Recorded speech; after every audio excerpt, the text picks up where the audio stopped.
Ya, Shalom Bapak Ibu yang terkasih dalam Tuhan Yesus Kristus.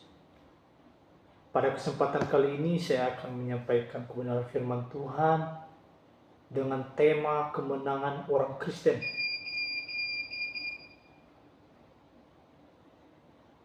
Natsnya diambil dalam Roma 8 ayat 37 yang berbunyi, tetapi dalam semuanya itu kita lebih daripada orang-orang yang menang oleh Dia yang telah mengasihi kita.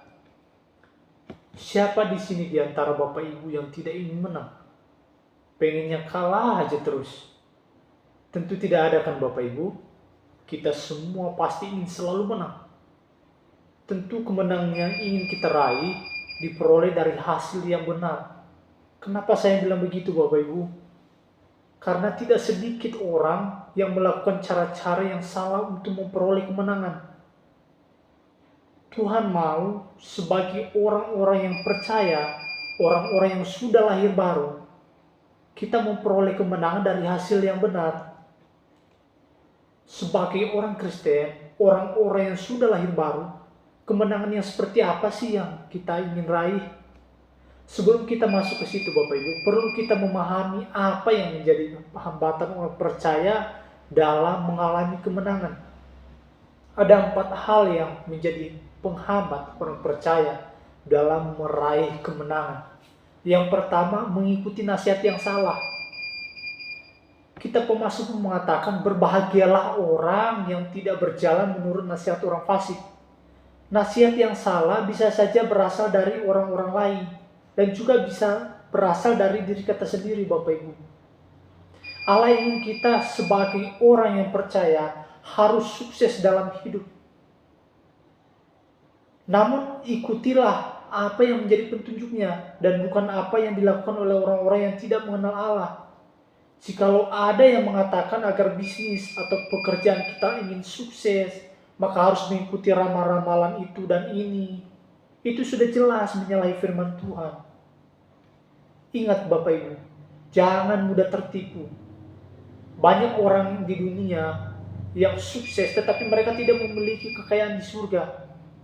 Kesudahan mereka adalah kebinasaan dikatakan oleh Alkitab. Tetapi anak-anak Tuhan yang hidup dalam nasihat yang benar, yaitu yang hidup sesuai dengan firman Tuhan, maka bukan saja mereka sukses di dunia, namun juga memiliki kekayaan yang besar di surga. Lalu yang kedua Bapak Ibu, tidak sabar dalam menanti waktu pengenapan janji Tuhan.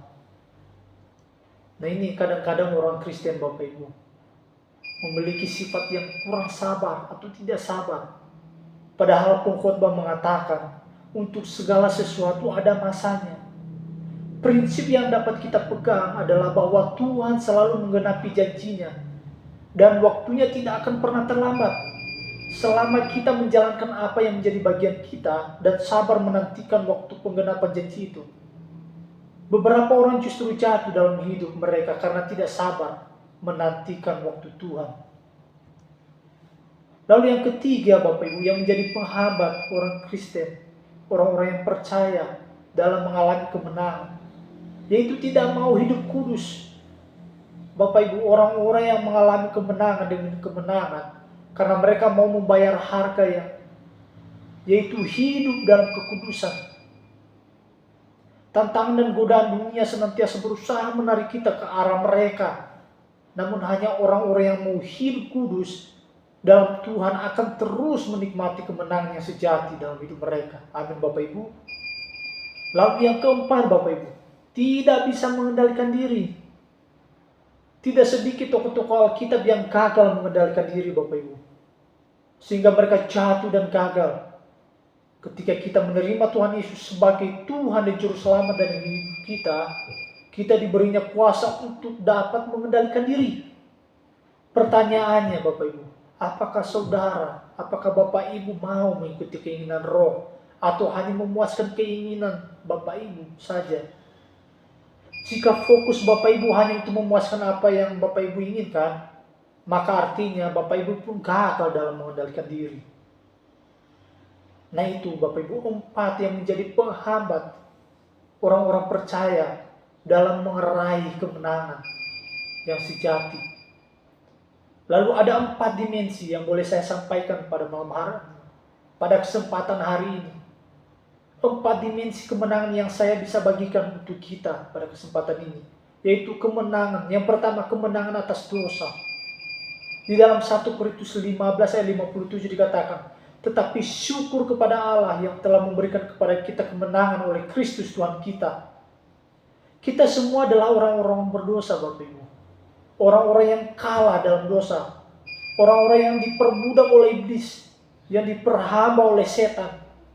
Tetapi Kristus memenangkan kita dari dosa tersebut.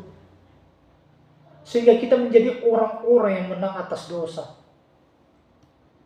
Bahkan Yesus memberikan jaminan kepada semua orang yang sudah ditebus. Di dalam Yesaya 41 ayat 10 dikatakan, janganlah takut sebab aku menyertai engkau. Janganlah bimbang sebab aku ini Allah. Aku akan meneguhkan, bahkan akan menolong engkau. Aku akan memegang engkau dengan tangan kananku dan membawa kemenangan. Lalu yang kedua Bapak Ibu, kemenangan atas maut. Dimensi berikutnya, kemenangan dimensi berikutnya itu kemenangan atas maut. Di dalam Roma 6 ayat 9 dikatakan, karena kita tahu bahwa Kristus sesudah ia bangkit dari antara orang mati, tidak mati lagi, maut tidak berkuasa lagi atas dia. Bapak Ibu, Tuhan Yesus bangkit dari antara orang mati, membuktikan bahwa Yesus telah menang atas maut. Tuhan Yesus dalam 1 Korintus 15 ayat 55 mengatakan, hai maut, di manakah kemenanganmu? Hai maut, di manakah sengatmu? Kemenangan atas dosa oleh kebangkitan Kristus berarti kita pun mengalami kemenangan atas maut. Lalu yang ketiga Bapak Ibu, kemenangan atas kegelapan atau kemenangan atas setan. Kemenangan atas simbolis. Di dalam Roma 16 ayat 20 dikatakan, semoga Allah sumber damai sejahtera segera akan menghancurkan iblis di bawah kakimu. Kasih karunia Yesus Tuhan kita menyertai kami. Kita diberi kuasa oleh Allah untuk menginjak-injak iblis. Tetapi kita jangan jumawa ya Bapak Ibu. Kita harus tetap sadar dan berjaga-jaga. Sebab di dalam 1 Petrus 5 ayat 8 dikatakan, sadarlah dan berjaga-jagalah. Lawan si iblis berjalan berkeliling sama seperti singa yang mengaum-ngaum dan mencari orang yang dapat ditelannya. Di sini berbicara tentang dia menelan Bapak Ibu. Tidak menggigit artinya apa? Hanya orang-orang lemah yang siap untuk ditelan. Biasanya ditelan itu ya orang-orang lemah Bapak Ibu. Orang-orang yang kuat itu biasanya digigit dulu oleh iblis, oleh singa. Tetapi orang yang lemah itu nggak perlu digigit, ditelan saja Bapak Ibu. Nah itu Bapak Ibu. Lalu kemenangan berikutnya Bapak Ibu, kemenangan atas pergumulan kita. Di dalam 1 Petrus 2 ayat 24 dikatakan, ia sendiri telah memikul dosa kita di dalam tubuhnya di kayu salib, supaya kita yang telah mati terhadap dosa hidup untuk kebenaran. Oleh bilur-bilurnya kamu telah sembuh. Masalah apa yang Ibu alami? Bapak Ibu alami? Masalah rumah tangga kah? Masalah ekonomi kah? Masalah finansial, bisnis, masalah pendidikan atau apapun itu, masalah apapun itu, pergumulan apapun itu yang Bapak Ibu alami. Saya mau katakan kepada Bapak Ibu, yakini dan percayalah, kita telah diberikan kemenangan oleh Kristus Yesus melalui bilur-bilurnya. Oleh karena itu Bapak Ibu, 4 dimensi kemenangan yang boleh saya sampaikan pada kesempatan yang ini. Yang bisa menjadi pedoman bagi kehidupan kita, yang bisa menjadi pegangan bagi kehidupan kita sebagai orang-orang yang percaya. Mungkin itu saja yang firman yang bisa saya sampaikan ya, saya bisa bagikan kepada kita semua. Semoga kita terus berharap hanya kepada Tuhan saja, supaya kita dapat mengalami kemenangan demi kemenangan. Kemenangan atas maut, kemenangan atas dosa, kemenangan atas masalah.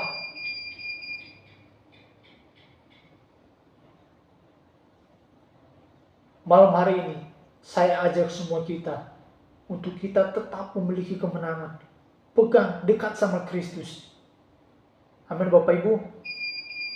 Itu yang saya bisa sampaikan untuk kita malam hari ini. Tuhan Yesus memberkati kita semua. Amin.